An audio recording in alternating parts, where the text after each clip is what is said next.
So this is the offending can. I've already drawn a line down the at the point where the crease is, so I can try and disguise the fact that it ever had one. It was worse than this, but I've bashed it out as much as I can from the inside. You can see I've already taken out the rivets all the way along in the band. Just got it back together, and then a friend suggested, well, why don't you just cut it down? Well, I've done it before, so it shouldn't be too difficult. There is a slight mark there to the metal, a crease running just inside that line, so hopefully where I cut that it'll just miss that, and then I'll be able to push this end into there, mark it for the holes, drill it, rivet it, and then it should all be probably about that long with the nozzle sitting out. So it will probably be a lot louder than I anticipated, but I may even be able to shove a baffle inside there. You should just be able to see inside there. I might be able to put a baffle inside this part here, ram a baffle in there, if need be, maybe just sort of push the sides in a little bit so it pushes in. I've still got the universal exhaust that I originally had on the GPZ, which I haven't used. Don't know if that will fit. It might do. It probably won't knock the noise down too much, but if they are incredibly loud, then I can just alter that slightly so it fits inside. So anyway, there's the idea. I'm going to do a time-lapse video, so I'm going to put the GoPros on, and you'll watch me do that.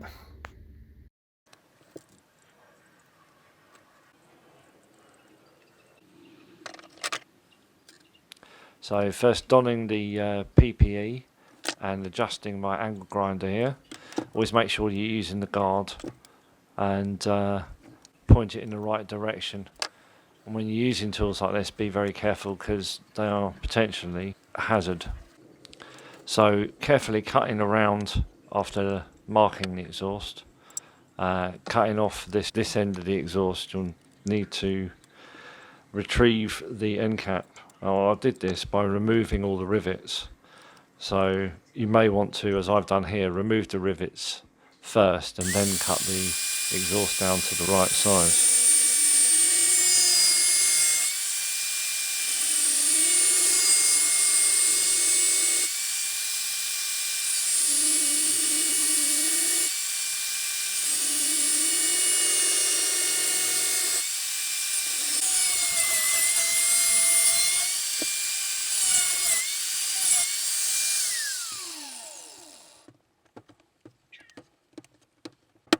So using a flat braided screwdriver and the rubber end of the hammer, you can see I'm trying to carefully as possible remove the end of the cap. There's two ways you can do it that I've found work, either like this, or once you've cut off the end of the exhaust, like so, put it over something like a sledgehammer handle, put it over the end of that and force it down, which pushes the cap straight off. I find that's probably the easier way of doing it. Here we've got the inside portion of the exhaust with the extra padding on the inside. So once all that's off, you're left now with the metal part of the pipe, which you no longer need. So that's the last thing to cut. So again, with the angle grinder, carefully cut that away.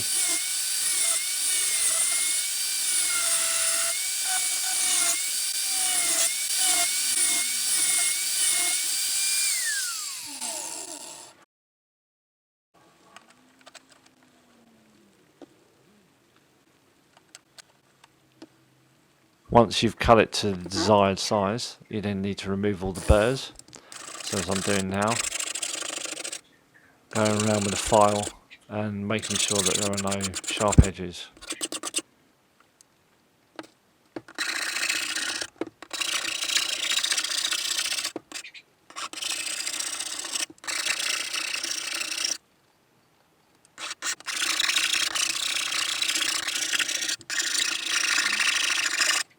Now that you've cleaned up all the outside edges and the free burrs, you can come to the part where you measure up for the end caps. So essentially what you need to do is use the cap as a guide and mark all the holes ready for drilling. You can gauge it by measuring the centre of the hole against the edge of the metals, or the way I did it. And if you've got it correct, once you reassemble, it should all match up.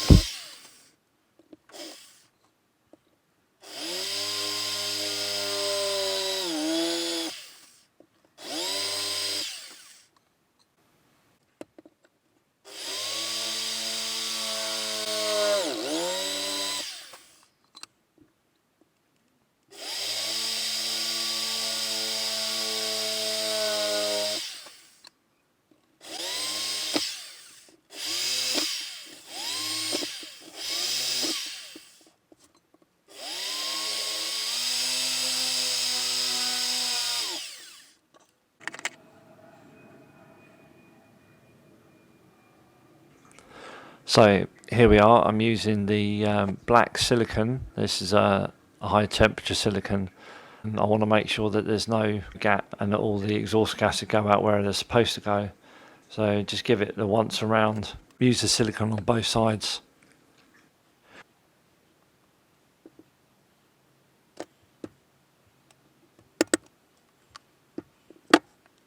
When you're tapping the end caps back on, ensure that you keep a close eye of where the holes are lining up. I used an old disgorger as it was the right size to put inside the holes and realign it, but something of similar size will work. I'm keeping the exhaust clean, so once the end caps are in the right position, you remove any residue with petrol, or, well, I use petrol, or another solvent based product. This end cap reinstallation took a bit longer than I thought, because I had to constantly keep going back and assessing whether or not the rivets would refit the way I wanted them to. As you can see, I'm checking constantly all the way around.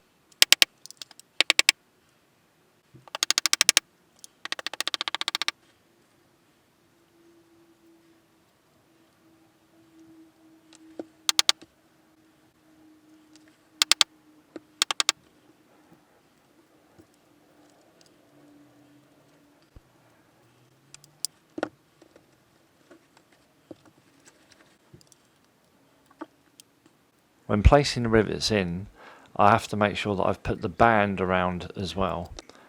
So you put the metal band, then the rivets through. It's through at the same time. I'm only doing this so that it makes my life easier. When the rivets are all in place, then I know that they're all going to fit.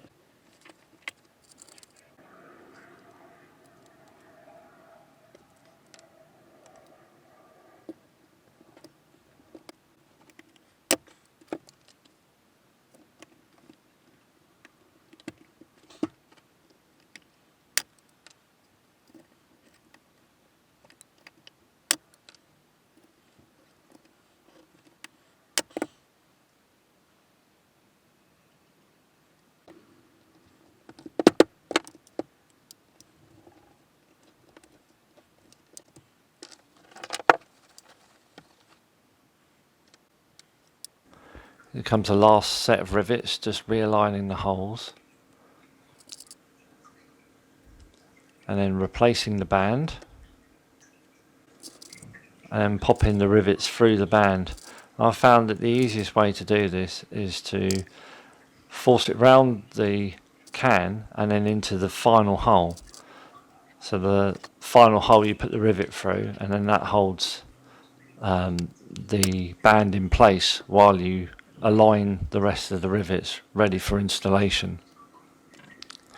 I found it pretty tricky to keep all the rivets in place while I was doing them up, but in the end it worked out quite well.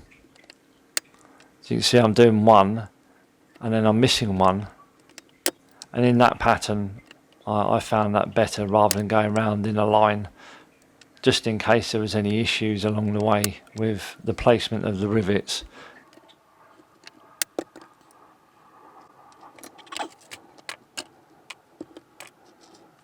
And then finally, once all that's in place, I wipe down with some solvent. Again, I use petrol as it's the most convenient for me. You can afterwards, after installation, use it on a mop. If you use a mop on it, it will polish it up even nicer. I did this off camera. I was quite happy with the finish.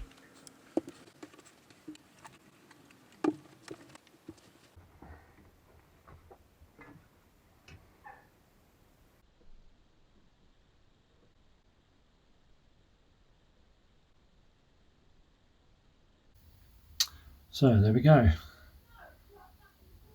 One stubbied Yoshi can.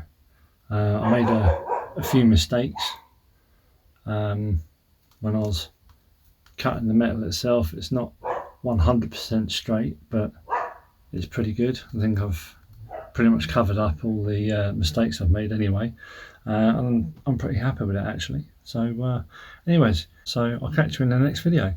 Take it easy, ride safe, see you next time.